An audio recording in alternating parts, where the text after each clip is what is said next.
I am from 8th standard. I read at Prabhakar Senior Secondary School. Today I have made this project.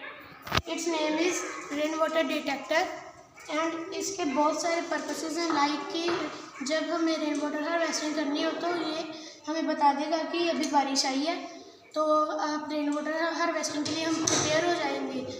और इसमें components लगे हैं Arduino mega, jumper wires, buzzer, rain water sensor, relay, LED light और ये register.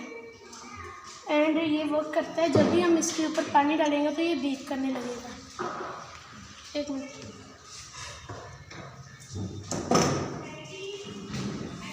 अभी जैसे इसके ऊपर अभी सेंसर के ऊपर पानी पड़ेगा